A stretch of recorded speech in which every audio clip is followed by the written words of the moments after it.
c'est par exemple quand quelqu'un et quelqu'un sont En guerre. Ouais, mais l'autre va essayer de faire la paix.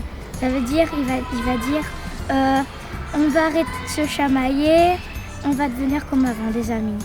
C'est arrêter de se bagarrer, de dire des méchantes choses et de donner des coups de poing et tout ça.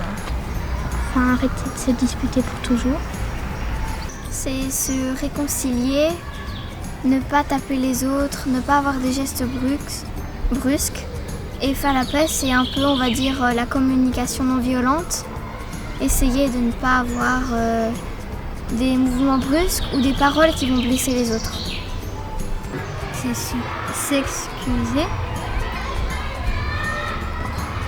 C'est se pardonner l'une l'autre et d'avoir su toutes les erreurs qu'on a fait avec la personne. Et voilà quoi.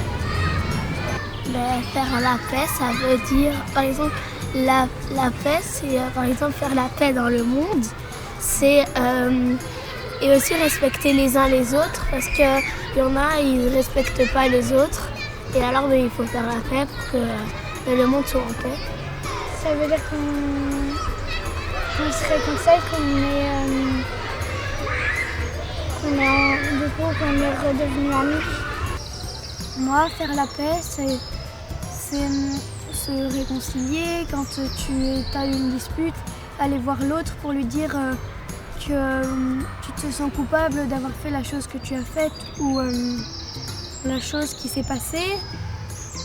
Et puis tu lui dis je suis vraiment désolée, j'aurais pas dû réagir comme ça. Et est-ce que tu veux bien qu'on fasse la paix et qu'on soit plus en dispute parce que souvent en dispute, quand tu es en dispute, il y a des gens qui viennent se rajouter. Et puis la dispute ils inventent des choses qui s'est pas vraiment passé. C'est peut-être juste un malentendu ou t'as pas entendu quelque chose qu'ils t'avaient dit. Et puis ils rajoutent, il y a des gens qui arrivent et il y a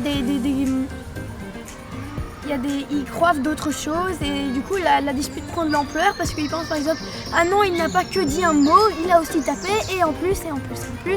Et du coup on n'est jamais vraiment sûr de l'origine de la dispute et c'est pour ça qu'il faut vraiment parler aux deux seuls concernés et ne pas aller se rajouter, se mettre au parti parce que sinon la dispute elle va jamais s'arrêter et ça va. Comme on voit les guerres, ça commence juste par peut-être un malentendu. Faire la paix, c'est... pour moi, faire la paix, ça veut dire partager. C'est être en total accord sur quelque chose.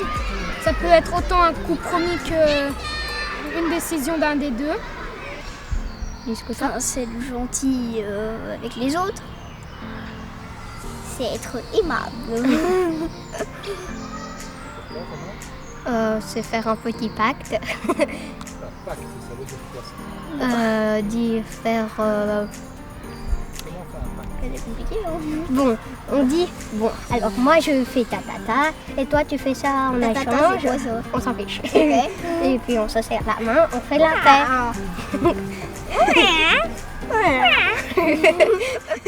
Les ateliers philo, ça amène plusieurs choses aux enfants. Je dirais que la première, c'est d'apprendre déjà à s'exprimer et aussi à prendre en compte bien l'opinion des autres et de forger un jugement. Déjà pour ces trois choses-là, on est déjà à la base de la citoyenneté. On peut aussi les apprendre à argumenter, ce qui est vraiment important puisque toutes les idées sont les bienvenues, mais les idées, elles doivent être fondées, expliquées, décrites.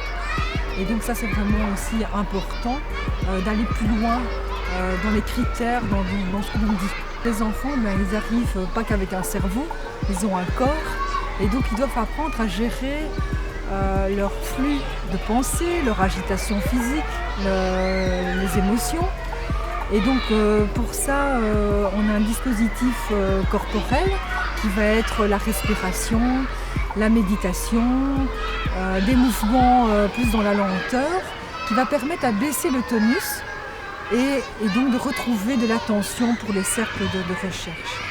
Et donc pour moi, les ateliers de pratique philo, ça permet de mettre les enfants en chemin entre le dialogue philosophique et l'éducation à la paix.